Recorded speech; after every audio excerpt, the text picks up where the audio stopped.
You're listening to Last Word Radio, where you get the last word.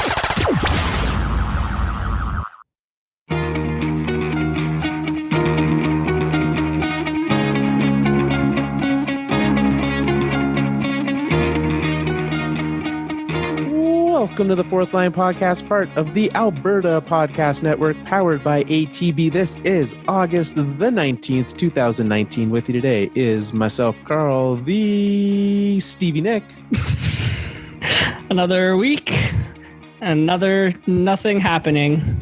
We have literally ones of news this week, Nick. But you know what, Carl? We're still here. We're going to talk about it. We are gonna for an hour. One whole. Let's not make promises. Every week we say it's not going to be an hour, and then it's like an hour. Yes, last week I think was an hour and 13. It was that long? Yeah. Holy! So thank you to everyone who listened to it. Also, go out and enjoy your summer, people. The extra time was clearly spent talking way too much about octopuses. Octopi. Whatever. Look at your Twitter poll. You know what the answer is. I know that our listeners are octopiers, not octopusers. So that's what we know. Okay. One thing, as we're all now struggling for things to do in the summer, summer's winding down, and we're starting to think, hockey's around the corner. Maybe training camp's going to open soon. Maybe a restricted free agent will sign. There's so many possibilities. The NHL.com, as we know it. Don't go to the NHL.com, though, by the way. That's not a website you should go to. No, that's like the old name, like the Facebook. You just drop the. Yeah. Either way, the NHL, actually, as I do that, the website for the AHL is actually the AHL.com, which I enjoy. But what about the NHL? The NHL.com does not seem to be loading for me at this time. I don't know why they wouldn't just buy that domain and have it redirect to NHL.com. Yeah, considering the fact that I just about bought fourthlinepodcast.com and redirected it to the fourthlinepodcast.com, the multi-million-dollar NHL.com could probably pull that off as well. But anyways, maybe they'll listen to this and get a good idea. Nonetheless, they're probably going to turn it off now that we're going to talk about their content. Well, yeah. This seems like something they do every summer. They get bored, and from August through September, they make these lists, which I feel like are 50% trying to be accurate and 50% clickbait. Because they make their lists of top 20 centers, defensemen, goalies, wingers, and then just like they're now going to be doing a top 50 players list releasing on a 10 at a time. Yeah. On TV even. This is like this is an NHL network thing. This is going to be on television? Yeah, this is on Countdown Continues every Sunday at 6 p.m. Eastern time on NHL Network. So you can tune in and see who they're going to be showing and who the top 10 goalies are this Sunday. So tune in August 25th. Don't miss it. It's probably going to be worse than that last season of Game of Thrones. Let's not go crazy here.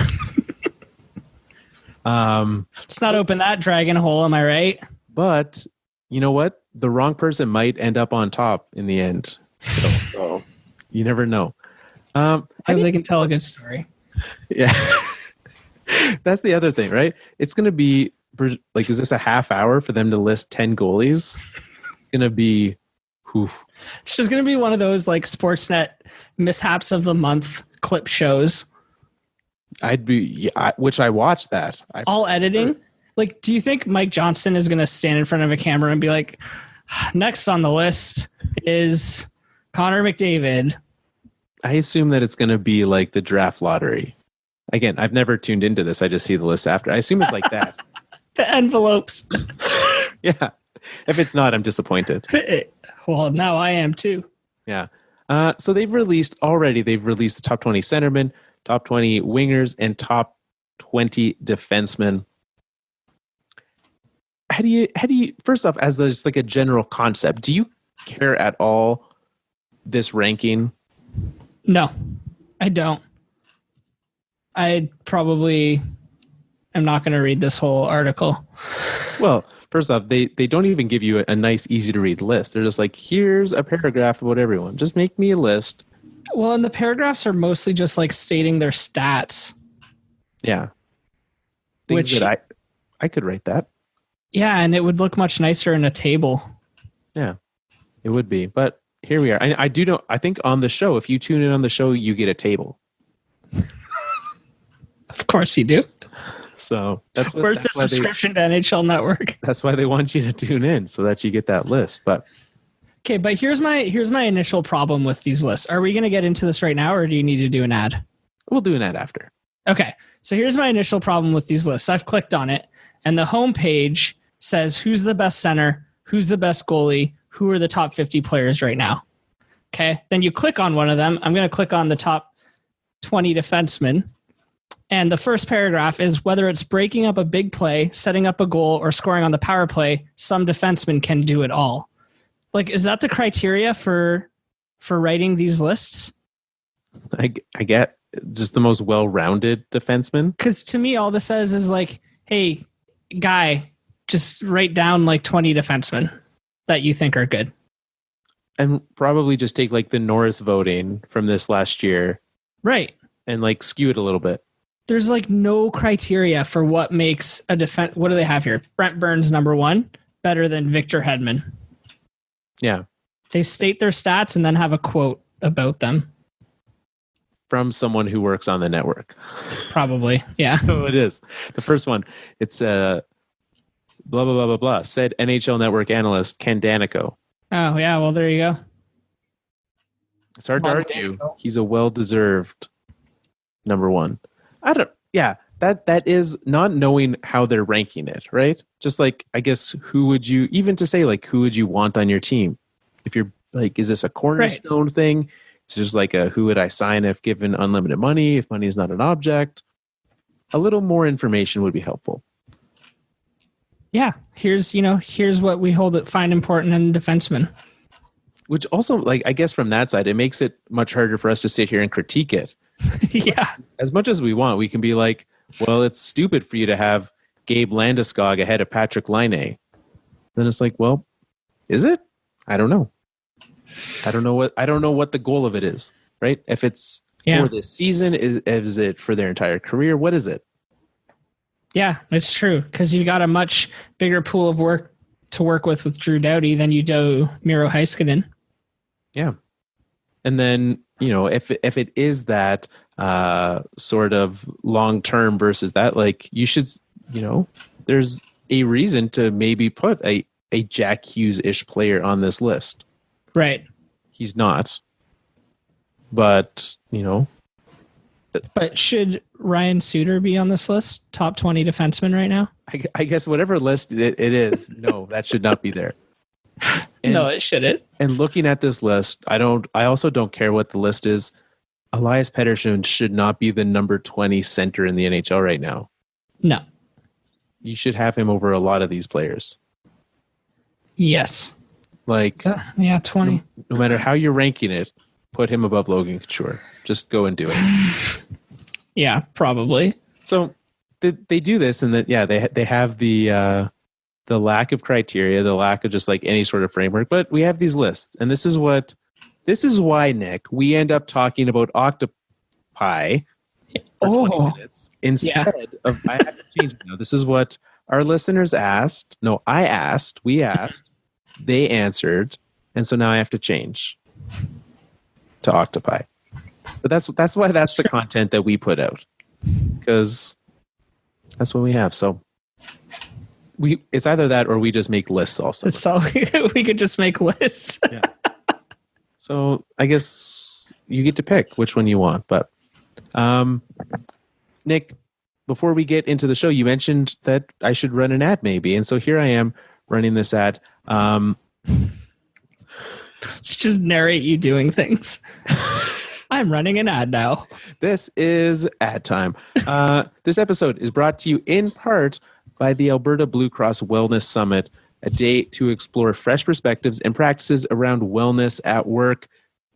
And you know who? We just saw how good I was at prepping this ad. So I'm going to let Linda Crawford of Alberta Blue Cross take it from here. You know, Alberta Blue Cross really wants to support people. We truly, truly are moving the needle in a way that we want to make an impact. And so, you know, coming to even a first ever event is always fun. You can always now be able to say, hey, I was at that event. And our intention is to really leverage and scale this on an annual basis. So why not come and be that first pioneer and leader that raises their hand and says, you know what, this sounds fantastic. I want to be part of this movement, the energy that's going to happen there. Sign me up. So remember, it's happening October 10th at the Renaissance Edmonton Airport Hotel. Sign up at thewellnesssummit.ca. I do not know if they redirect from wellnesssummit.ca there, so make sure to put the in there. So NHL.com, but the Wellness Summit. And the fourthlinepodcast.com. The Fourth Line and the AHL. And the AHL.com. What does AHL.com go to? American Honey Liquid. No. I can't. I mean, I hope it is. It's the Society for Saving the Bees in America. No, it's not. Is it? No, wow. No, I just made that up right now. I mean, I would appreciate the fact that they have to be very specific and be like, it's liquid honey. Like, it's not the like harder stuff that you get that's like a little more like it's got a lot of water in there. Mm-hmm. Very diluted honey. That's right. AHL.com goes to, I don't know what this is. It can only be described as the worst made website ever. It just says man all over it.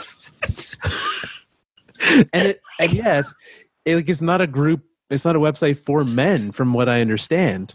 It looks like some sort of stock trading or like technology.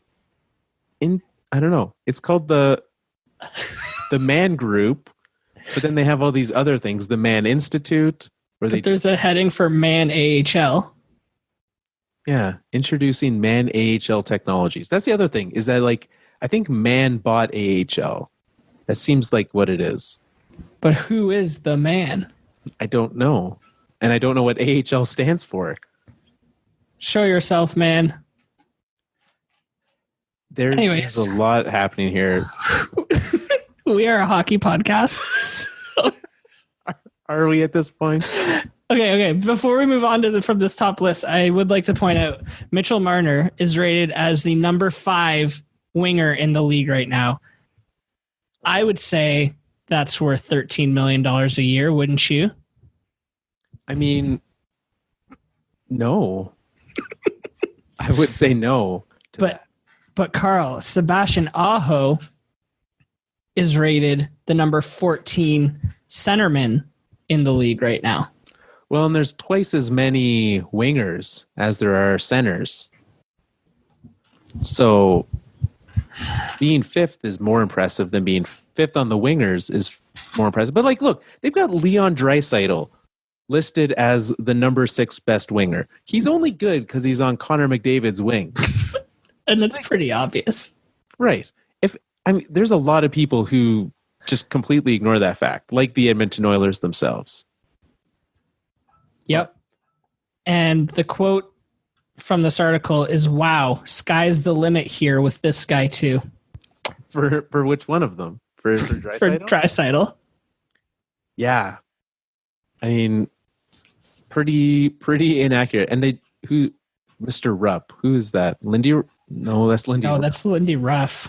Mike Rupp. Mike Rupp. Yeah. I think he's an old player. Yeah. The Mitch Marner one is even a worse quote. There's nothing polite about his game because he'll make you look absolutely stupid on the ice. Yep. There it is. Well, no, he's not. I mean, if you look at the players ahead of him, he shouldn't make more than them. That should be No. the Toronto Maple Leafs just pull up this list and be like, look, NHL.com said you're the 5th. You can make less money than all 4 of these players better than you. Yep. Sorry. Call Brad Marchand's agent and complain because he's number 4. Yep. And it's on NHL.com, which is basically the rule book. So I mean, yeah. Once it's posted there, it's fact. It's fact. Scores and accurate lists. Yep. It's archived. It will be up there forever. It's the internet, Mitchie. It is. Well, there was one piece of news this week. I guess 2. My Avalanche made a pretty big free agency splash. Yeah. Our team seem to be the only ones who are doing anything right now. And at the same time, apparently, according to Adrian Dater, the Avalanche have not even contacted Mikko Rantanen's camp this entire summer. What the heck are they doing? I don't. They've been pretty busy trying to lock down Valerie Nichushkin. It's a pretty big one that they had to land there. They got him for league minimum, so had to work that deal for a while. God, this is like, Joe. What's the news on Rantanen? I keep meaning to get around to calling him, and it just keeps falling to the bottom of my to-do list. What can I say? There's bigger priorities. Do you have his number? I lost it. Do you have his agent? Who is his agent? Can we get that? Yeah. No, his response to the press is just new phone. Yeah. Who's this? Yeah. Slash, do you have Mikko's agent's number, please? Just, I don't speak Finnish. I don't know what to do. Somebody help me. Classic Joe Sakic. Yeah, I mean, he learned Swedish, not Finnish. He learned it from Peter, so it's not his fault. And until now, he just assumed it was the same language. Yeah, Mikko Rantanen is incredibly upset at him at this point in time. Joe Sakic is actually sitting in Stockholm right now waiting for Rantanen to show up, not realizing he's in the wrong country. He's just been crashing on Peter Forsberg's couch for weeks. Yeah.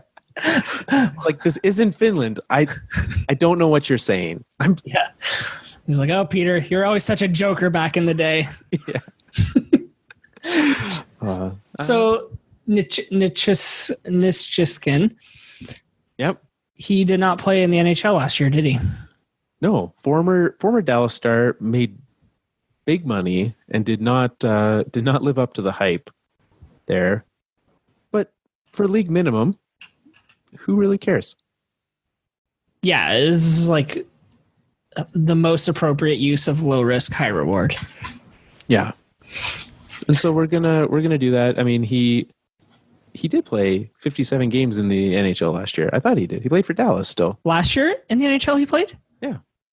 So he left mid-year because he hated the coach that much? Yeah. So because he did play in the K as well. So he managed to play 107 regular season games last year. Wow. No, he played none.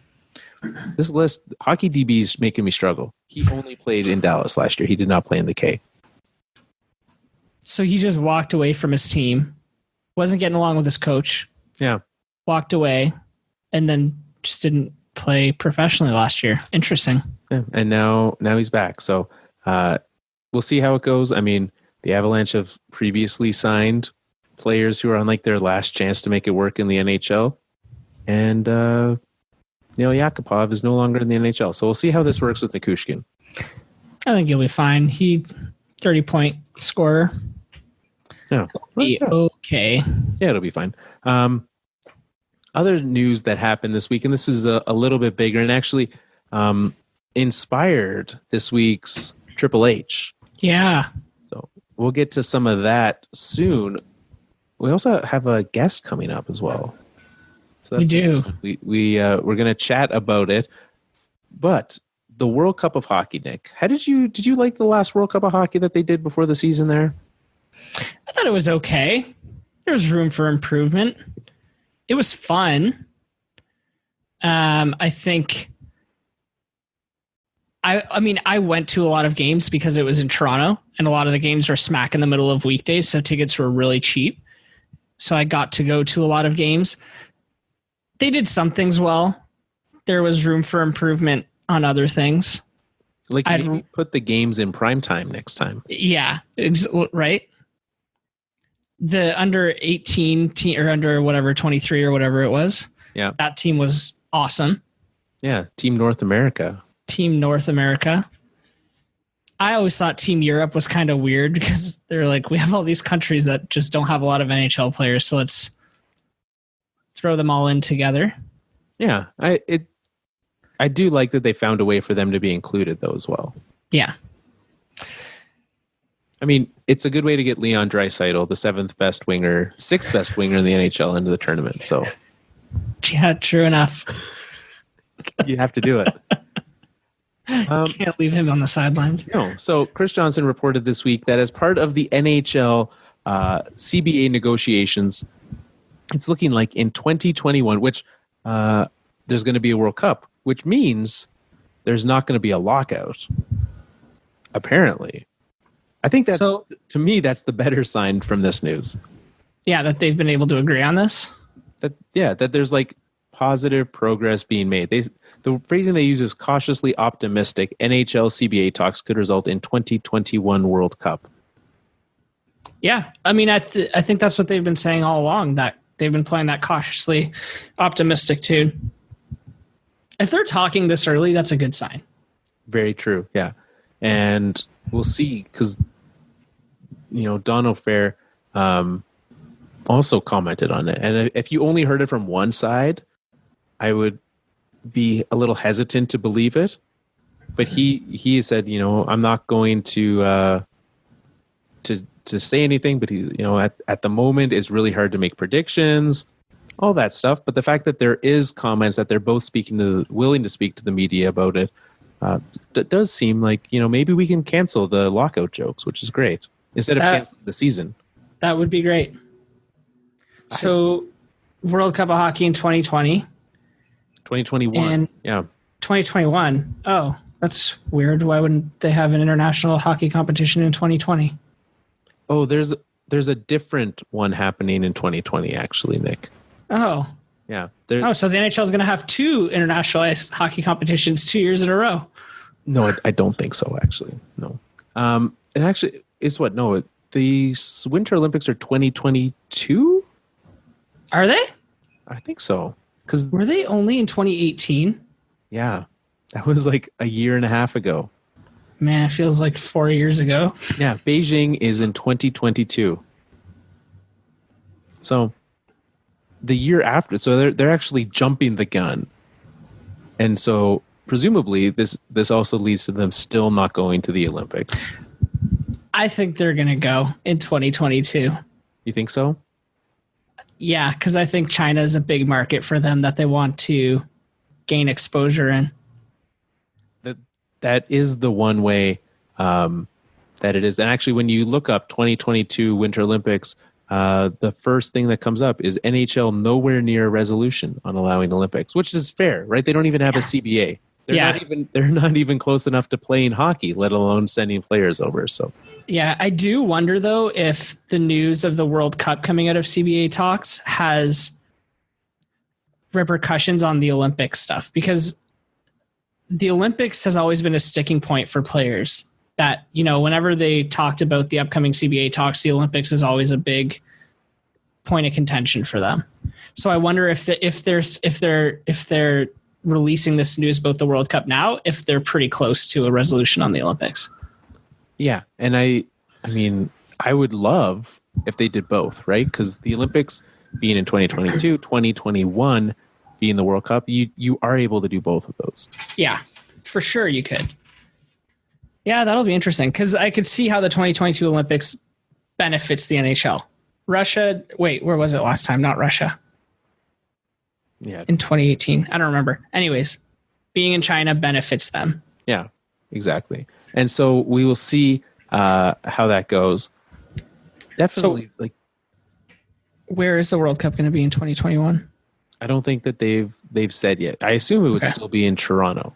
Okay. They kind of in this piece they kind of spitball. Mark Spector spitballs some ideas on where it could be and when. So the idea is that it would actually be, so Olympics typically fall, they schedule it like all-star break, and instead of an all-star break, they do Olympics, right? they just take a break in the middle of the season. This would be similar. They would take a break in February, All-Star Game-esque. He proposes Toronto and Chicago. Last time it was Toronto, Montreal. You, as being our Toronto correspondent, which one makes travel easier, or does it matter?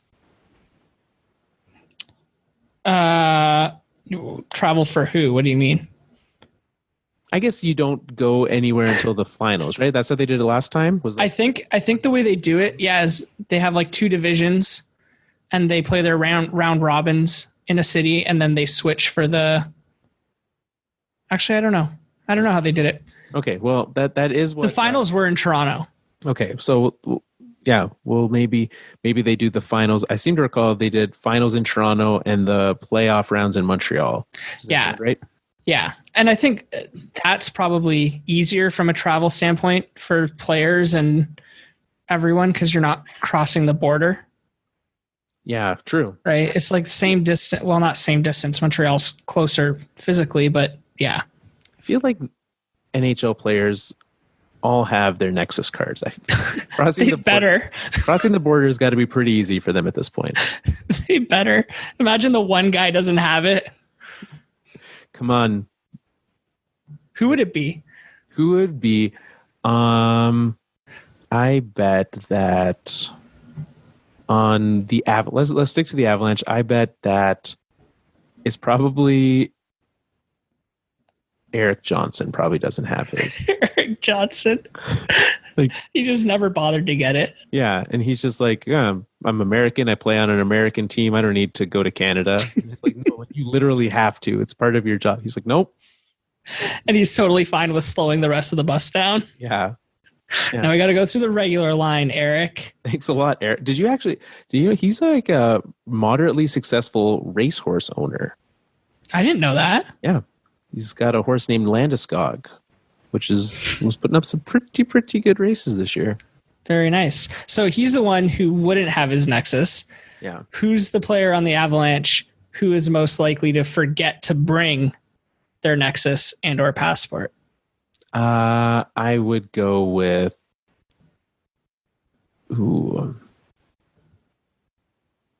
probably. I wanted to say Kadri. That would be my new one. Like the new guy to the team, and he's just like bumbling around. It would be.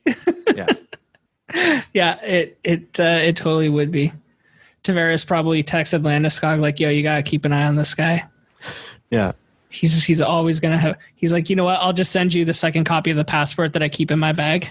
Just keep it with yours. And it's the real one. The one Kadri has is fake. So every time he does remember it, they have to like do a quick swap.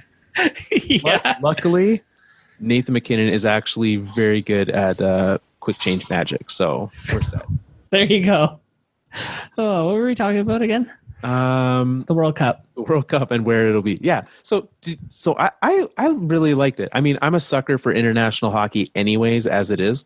But I enjoyed it. And I look forward to seeing, I would like them to do another kind of twist.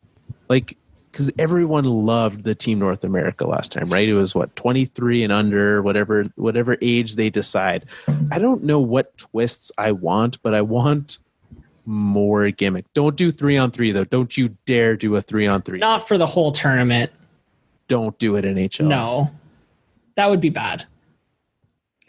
But yeah, the under 23 team was great. And I guess the objective for the NHL is to just showcase more of their players. Yeah. And it is World Cup. Because in my head, I had the thoughts of doing a draft again, like they have done previously in the All-Star game, or like a division thing. But World Cup, it needs to be teams. You would have thought. Yeah. I don't know. To me, it needs to be international, like country versus country. You know what I would love to see? And this is kind of outside of the World Cup purview, because the World Cup is showcase the NHL talent. I would love to see a foreshadowing summit series of all the other world leagues best players. So like get them to put together an all-star team and do NHL versus KHL versus SHL versus whoever else. What's the I can't remember what the Finnish league's name is. You and Joe Sakic. Just the two of us crashing in Forsberg's basement. Yeah. I honestly think I'll take it a step further. I would love to see, like, this is stealing from soccer, because they do like the Canadian, like there's the Canada Cup, there's the CONCACAF, and there's Champions League in Europe. I would love to see a version of that where like the Stanley Cup champion and the KHL champion and the SHL, and maybe Finland's the fourth one. The Czech league's pretty good. Maybe pick 8 of those and just play a tournament, or however many it is. That would be fun. That would be awesome if all those leagues concluded around the same time and they had like a Champions series. Yeah, because then you can amazing. actually have a world champion. Yeah. I am the best hockey team in the world. Yeah. And you'd have different teams every year for the most part. Yeah, I mean, a fair amount of them are going to change. 4 years, and then you start to learn some of these players. That would be. I know that it takes a lot of things to make that happen. So it probably never would, but that would be awesome. World Hockey Championship Series. Yeah, replace this World Cup shenanigans, because even like the soccer ones take place like months later.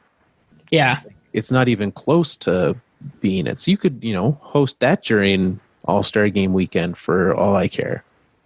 Yeah. Yeah, that would be really cool. I would love to see that. Yeah. Let's make that. And like it's a tournament that actually like matters and means something.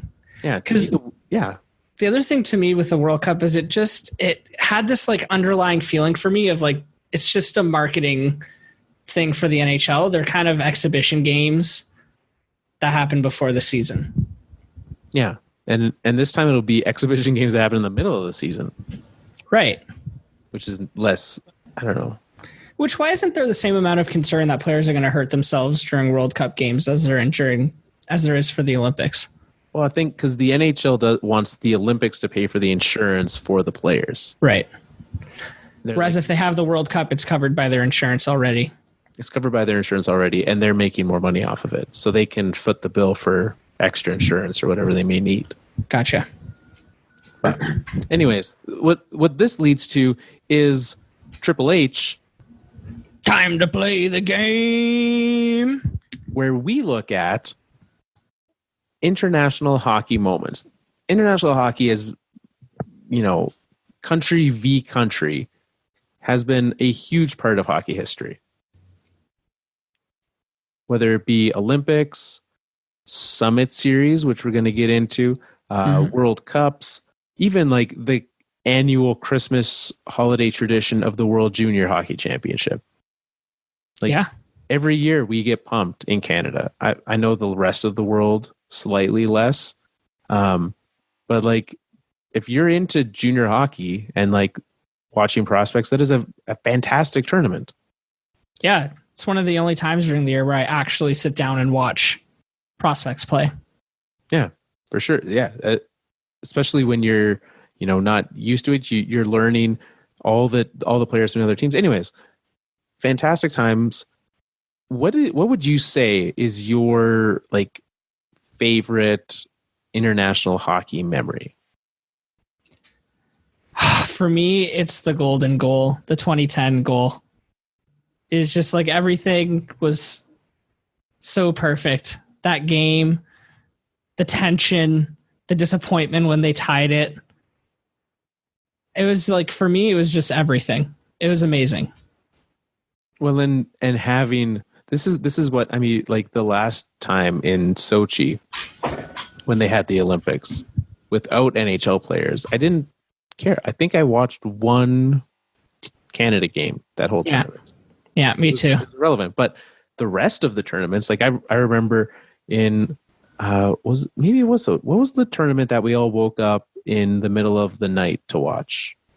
The gold medal game against Sweden.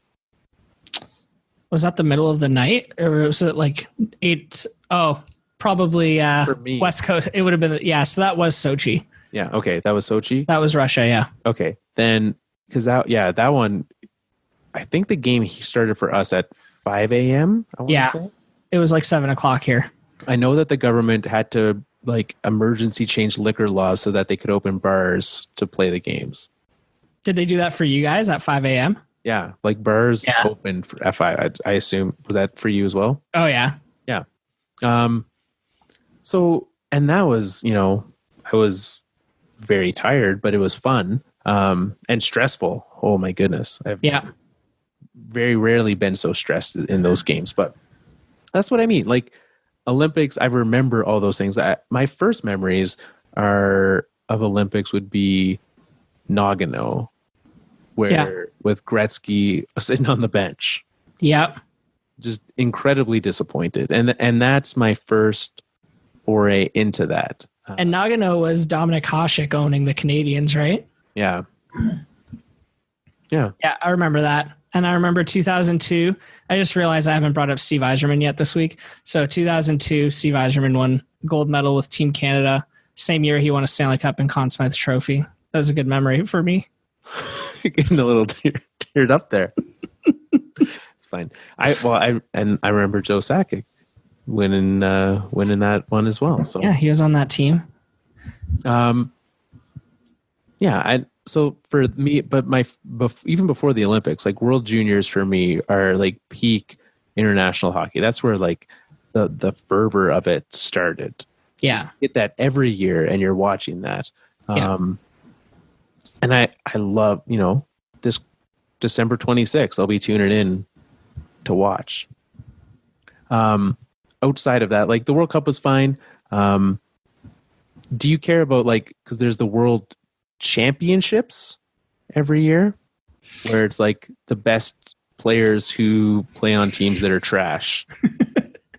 Yeah, I don't care so much about that one. And a lot of my team's players played in it this year. But I'd rather watch the playoffs. Right, yeah. And those are, I don't know, has that ever been held in Canada, that tournament? Or the States, I should say. Like, has it ever been in North America? I don't think so. It's generally a European tournament. Yeah. I mean, it's one tournament that's shockingly fun, mostly because it's like, oh yeah, that guy is the Ivan Halinka. The one that's like same time as the World Juniors, but there's a Team Canada, and it's like the best Canadians on the European teams. Yeah. That's fun. Yeah. So you're like, oh yeah, that's a guy. Especially during the lockout, because you could all of a sudden see these players play. Right. That was a good time. So what this brings us to, Nick, is the conversation of one of the greatest moments in international hockey history. Drum roll. The Summit Series. So I thought you were going to say the game-winning goal of the Summit Series. I mean, for many people, that's what it is, right? Even for me, sorry, before you get into it, it wasn't the goal itself. Like, it was the celebration. Yeah. That's what I recognized for a very long time before I even saw what the goal was. Yeah. I mean, it takes a lot to remember a setup of the goal and how that happened. It's just, it takes a lot. So, what we did though, is we wanted to bring on someone who can share with us some of their thoughts on the Summit Series. And what's great is we were able to talk with Rhonda McClure of thepinkpuck.com. Again, thepinkpuck.com. Don't go to pinkpuck.com. We don't know what's there. Nonetheless, she came on and talked with us about the Summit Series and kind of just the history of that series. 8 games, Canada versus Russia. Let's tune in.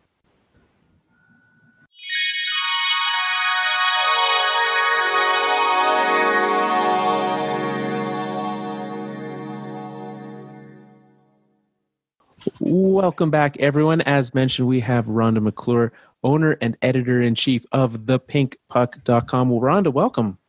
Thank you for having me. The reason we are here today is to talk about, to go way, way back. What is it now? 47, is that right? 37. No. 47 years ago. There you go, Carl. You got there. It took a while, but we made it. 47 years ago, the Summit Series between Canada and Russia. Something that to this day, even if you weren't alive at this time, and I think there's a fair amount of our listeners that were not when that happened, but it's still a huge part of hockey history. Oh, definitely. Definitely. So when we look at that moment, kind of what led to that series happening? Because this was a time before hockey players were playing from Russia in the NHL. So what was it that led to these two teams playing against each other? Well, you actually have to go back even further before 1972 to 1954. Well, that's more math. That's even... We won't make you add it up. But it was the first time that the Soviet Union entered the Olympics, and they they took the gold that year. Up to that point, Canada had been like the chosen, golden child in the Olympics and in most international competition. Because let's face it, Canada considers hockey to be its sport. And in 54, the Soviets showed up and basically said, no, there's a new player in town and look what we can do. So that's what started the whole thing, was they came in and were good, very good. Was this was a time before any professional hockey players were playing in the Olympics, right? So it's not like the NHL was sending their stars to play in the Olympics. Exactly. And that led to a lot of issues because, let's face it, yes, the Soviet team was considered to be part of like the army, but their job was hockey. So in essence, they were professionals, as opposed to our amateurs in the other countries who were having to make a living, find a way to pay for all of their training and stuff. The Soviets, that's all they were doing. 365. And they were very good at it too. Yes, they were. They had a different approach to it. It probably the best example of how you begin to understand it has nothing to do with this Summit Series, but more to do with the Miracle on Ice, because Herb Brooks really analyzed how they played hockey and how they managed to get around players. And so he kind of analyzed that and found a way to basically give that back to them. Okay. But prior to that point, really the Soviets had this whole different method of playing hockey that stymied a lot of teams. Yeah. Well, and I think if you go back and listen to the conversation when we were talking about the Russian Five, that was a big thing of them coming over as well, right? Like there's was so different style that it either worked and the team embraced it, which Scotty Bowman did, or they were kind of outcasts. Definitely, yeah. And in fact, it really didn't, for the Russian Five, it really didn't click until you had all five of them. That's when you got to see, if you put all five out on the ice, you saw it in motion and it worked. But if you had one or two of the guys out there, it wasn't as effective. So the Russians win that tournament, right? Going undefeated in the medal round in 1956. Leading up then, 16 years later, I did the math while we were talking, figured it out. 16 years later, the Summit Series happens. So what is different than this? Why not just keep doing it in the Olympics? Because this allowed for the NHL's professionals to compete against the Soviets. So the theory was, the Soviets are playing, but they're not playing our best players. They're playing our best amateurs, but not our best players. Whereas in the Summit Series, you had the NHL players taking them on. And so the theory was that Canada was just going to decimate them. Yeah, which obviously they didn't, right? It was an incredibly close series. And for some reason, 8 games, a nice round 8-game number for them. But a really successful tournament in popularity, obviously, across Canada, back in Russia. So once that tournament happened, there's two sides, right? There's like the sports landscape and the political landscape as well, because we're looking at it, and this is like dead heat right in the middle of the Cold War, and you've got these two countries going against each other. Yes. And of course, the reason for the 8 games was 4 games in Canada, 4 games in the Soviet Union, and each game was at a different place and moved across the countries. And game 1, Canada thought they were going to come in and just do their thing. And instead, it ended up being like 7-2 for Soviets, mostly because the Canadians weren't in shape. And that's a big problem. But as the games progress and they get off their high horse, they begin to approach it as, yes, this is real. We've got to really put it out there. But the Cold War and the political thing certainly did play a big role in that, because there was nationalism on both sides now. It wasn't just hockey. It was Canada versus the Soviet Union. It was, communism versus, anything but. And so you had that in addition to just playing a game on the ice. I really enjoy the fact, I think it's something we take for granted this day in hockey, of the fact that the season ends and by the middle of July, they're already out of shape. Like these guys today, they're training all year. They might take like a week off and go to, on a trip. But back then it's like they're going so hard that 2 months without hockey and they're done. Carl, this is back in the days where they'd have a cigarette between periods. Yeah, it's a different era. I liked it. Well, I mean, I wouldn't recommend having a cigarette between periods, but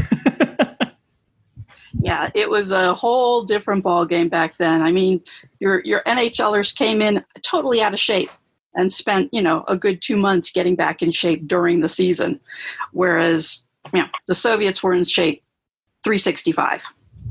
I mean, if that's your full-time job, then yeah, you better. Oh yeah, I think it was a little more than full-time hours for the Soviets back then. I mean, those training regiments are legendary.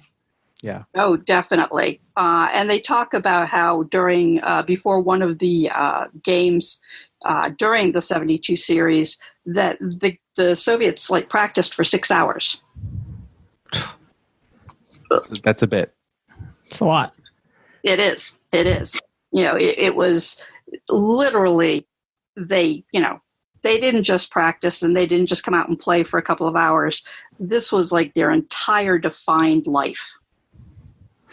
So before we get into what actually happened during the series, the Soviets, there's not a lot of names on this roster that I recognize, mostly because this is before they started coming over to North America. But can you highlight some of the Canadian names that would have been on that Team Canada and maybe give us some insight into why they built this roster to face that Soviet team? So the goal was to try and get the best of the best. And in Harry Sinden's mind, there were certain people that he wanted because they played well together, etc. But you had people like Phil Esposito. You were supposed to have Bobby Orr, but he had his knee problems. Bobby Hull was going to do it, but he was in the WHA. And so the NHL said, nope, if you're not an NHL player and if you're not signed by a certain point, you cannot be considered. So you had some of your better players who were out for one reason or another. And then you had some people who were perhaps not well known who literally made their name in the 72 series, like Paul Henderson. So, it's, if you weren't familiar with hockey or, weren't born then, yeah, a lot of these names are sort of just historic in passing and not something that you're maybe super familiar with. And maybe they didn't, make as big of an impact on the NHL as they did during the Summit Series. Definitely. Well, especially Paul Henderson, right? Because everyone now remembers the goal. You know who he is because of that, not because of his NHL career, in spite of all that he did, which was a fine career. Yeah, but his being able to win those games that way was insane. He was responsible for so much of the winning, shall we say. Absolutely. So now we get into the games. Starting in Canada, they play the 4 games. They head back to Russia, with Canada having won 1, tied 1, and lost 2. So now they're heading back to the other side. Kind of what, as they're flying back, you can only imagine what it's like. You're now, down and needing to go back over there, win games in the most hostile of environments, right? Like, you're on the other side of the world. Most of those players hadn't been there before. What kind of, team culture was it when these players were opponents mere months ago and now they're teammates on Team Canada? Well, I feel like, for them, because it was such a different experience, that they did sort of just bond together, especially once they got there and, they knew that this was not just going to another country. This is going to a place where, there were bugs in your room. Like, and I'm not talking about the creepy crawly ones. There were, they were checking up on them because they didn't trust them. And so you were being warned about certain things. And then you have, when they're being introduced and you've got Esposito who falls on his butt and things like that, just make them tighter because now they're mad. Now they want to prove Canada's the best, and you're over in this hostile environment, and it was hostile to the Canadians. The Russians don't pull any punches, especially the fans. And so it was this whole us against them mentality. You mentioned Phil Esposito, and every time I read up or think about the Summit Series, I come to this conclusion that I'm going to tell you, and I would like for you to tell me if you think it's true or false and why. Paul Henderson is the first name that pops into your head when you think about the series, but Phil Esposito doesn't get the credit he deserves for his performance in this series. Oh, I would totally agree with you on that. Yes, he, because Henderson pulled off the great shots that counted at the last second, those game-winning goals, he overshadows pretty much everybody else on the team, unfortunately. Well, and definitely, right? Because even you ignore, or it's easy to ignore, even on those goals, what Esposito contributed, right? Absolutely. When you think about the fact that, he is out there doing his thing. And we're so used to him when we see him back here in the States, with the Bruins and stuff, we're so used to him scoring. He's the big scorer. And so as a result, there are times when we maybe, expected more of him over there, but it was with a whole different team. But he contributes in so many different ways. I mean, he tied for the series lead in goals, and he led the team in points and assists. Mm-hmm. He was up there in penalty minutes, so he's all over the score sheet. I just think it's funny that he doesn't get talked about as much when it comes to this series specifically. Yeah, and I think it's because of where he has the critical, Henderson has those critical goals, so it becomes like the guy. Yeah. I mean, when his shirt went on auction, over $1 million. I mean, that's insane for a hockey shirt. That is crazy. You wouldn't see Esposito's shirt go for that. No. I also saw someone online a few weeks ago talking about starting a petition to put Paul Henderson's face on Canadian currency. That's okay. It's I don't know. I always feel bad because to me, hockey is like the team sport. Yeah. I mean, yes, there are teams for all sports, but it's the one sport where if you've got passengers, it sucks to be that team. You're just not going to do it. And so you really need all of your players out there on the ice pulling 110% all the time. And yet, you get these select people who seem to become the face of whatever. And in this case, it was Henderson. And yet, a case could be made for Esposito because of what he did. Yeah. Well, and so after the tournament, right, Canada wins. We have the legendary moment, the goal that Paul Henderson scored that we can all kind of imagine in our heads. And if you can't, just Google it real quick right now. Look it up, and you'll be like, oh yeah, that goal that you see at least 3-4 times a hockey season. After the tournament, what kind of lasting impact did this have on the hockey landscape? I think that for Canadians, it again allowed them to puff out their chest and say, we are the best at this sport. But it also opened up this international type of competition that wasn't what we see today, where everybody's playing, all the different countries play, but these sort of one-offs. In 75, we have the Soviets take on Montreal. In 79, we have just before the Olympics start, you have the whole let's take on the NHL kind of thing. And so it's almost this ongoing, it opens this door for this us against the Soviets, whether it's the Canadians, it's the NHL, whoever. It is, the Soviets saying, we are really the greatest and we're going to show you, and this is how we're going to do it. And so you have these one-offs after this. Before that, it was just generally the, international games. So I think that was a big thing that got opened here. Yeah, well, and I think definitely this had a significant impact on the Russians coming over to the NHL. Without this, who knows when? I still think they would have. Maybe you have an opinion. I think they would have. It just would have maybe been a little bit longer. Well, I don't know that the Summit Series played that much in it, because I think you had to have, everybody knew that the Russians were there and that they were good. I think what you had to have was management willing to basically, what we say, waste a draft pick on somebody who may never be able to come over because you've got the Iron Curtain.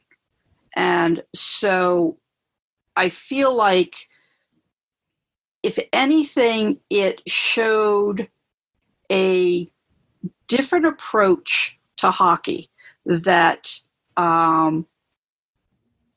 maybe opened up the eyes of the Canadians, because then you see them, launch their whole, Team Canada and all of that kind of thing after this, after the Soviets really get involved.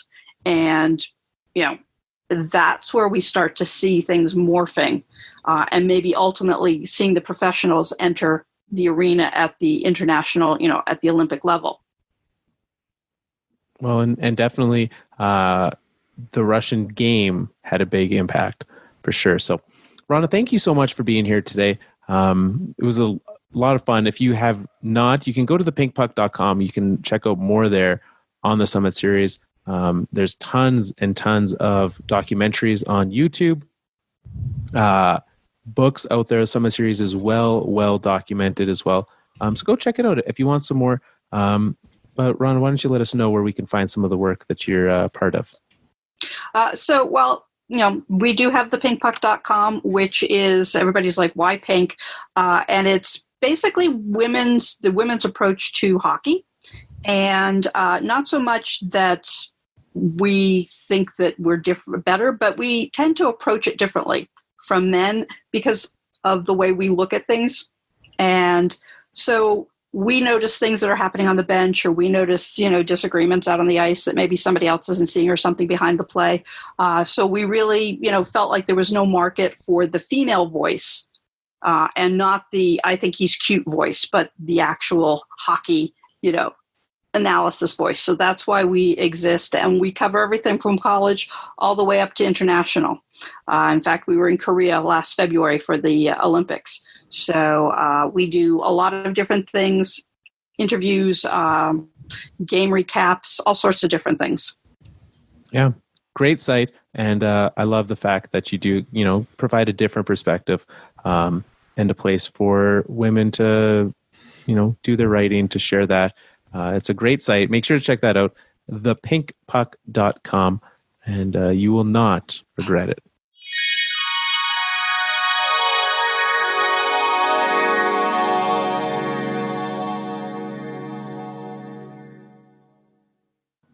That was a lot of fun. Thanks again to Rhonda for coming on and giving us some learnings on the Summit Series. I certainly feel much smarter now after that. I feel more knowledgeable. I'm the exact same level of smartness as I was before. Okay, well, you're mixing words here. It's fine. Fun fact that I learned during this interview, because I was looking at the team roster name, the Russian team had 3 Yevgenis, 3 Vyacheslavs, 4 Yuris, 4 Vladimirs, and a total of 7 Alexanders on that roster. Is that that seems like everyone? Is there anyone on that team that you did not include in that count? It's yeah. There's one Victor. It looks like there was one Boris, and one I've never seen this name, Jenna D. Yeah, I also don't know. He must have been the only one. The rest of them were all Vyacheslavs, Evgenis, Yuris, Vladimirs, and Alexanders. Well, and if we go to the Canadian side, there was 2 Bills, 1 Phil, 2 Rods, 1 Ron, and 1 Red. Those are that's all we got. And a Don. A Ron, a Don, 2 Rods, and a Red. That's all. Yep. And someone named Wayne Cashman, who probably had to buy every dinner. It's true. I mean, unless they're playing credit card roulette, he doesn't play that game. No, he doesn't. Sorry, guys, can't play. I only got cash. I'm out. Yeah. Wayne, you always want to play that game. I know. Yeah, it's fun to watch. It's a lot of fun. I hope that in retirement, that guy opened up a convenience store and only accepted cash. Or like a bank or like a payday loan business. Yeah, he's terrible as those are. He definitely gives loans out. Yeah. And I don't know about you. There's one like the Cash Money store, except he calls it Cash Manny. The same jingle though. It's the same. There you go. I think it's probably time to wrap it up. What do you think? I think that's probably a good idea too. Before we wrap up, let's remind everyone about the Alberta Podcast Network, a great place to tune in. Some shows that are not doing hockey content in the middle of summer, although they do have some hockey shows on there, and they are making good content, unlike this show, which is just making content. We're just getting by. But one thing that did make me remember, talking about soccer, they have a plethora of great hockey shows or soccer shows on the network, actually. 4 Kicks and Loyal Company of the River Valley both focus on soccer. 4 Kicks focuses on women's soccer. Loyal Company of the River Valley focuses on the Canadian Premier League, which is a lot of fun. Have you been to, there's probably not a Toronto team because you guys have Toronto FC. Yeah, it's Toronto FC. And I've actually never been to a game. Yeah, I've been meaning to get the venue they have it in. If we're talking about weird venues, like, sure, they just paid $500 million for Flames Arena. They should for sure build an actual soccer stadium because they play in a horse jumping arena. Yep. They should probably get an actual soccer stadium. Yeah, it's also outside the city. I mean, they could play in the football field. That's a thing you could probably do. Wait, who are you talking about right now? What team? Canadian Premier League, like. Oh, okay. Yeah. They should definitely do that. They should probably play in like the 30,000 person football stadium, not the horse jumping arena. Hey, I'm not the boss. Nothing makes sense in Calgary. No, that's true. Not when it comes to our sports buildings. But anyways, tune in there. Loyal Company of the River Valley and Four Kicks, 2 great soccer shows. They also have a couple CFL shows on there. So if you're looking for the other football, American football, you can get it there. You can find more about us at thefourthlinepodcast.com, where you can find out ways to subscribe to the show. One of the greatest ways that you can help us out, especially if you're still listening, you can go to your favorite place to listen to the show. Leave us a review. Really appreciate that. Give us the old 5 stars and a honest borderline line just saying nice things about us review. We appreciate that. You can find us on Twitter at Fourth Line Podcast, Facebook.com/The Fourth Line Podcast. We will be back next week. Hopefully there's some news, or else we'll probably talk about some more sea life. It's time for us to wrap up another Fourth Line show. I know what you're thinking. You don't want us to go. Paul Henderson was the hero of Canada, and his goal forever made me a fan-ada.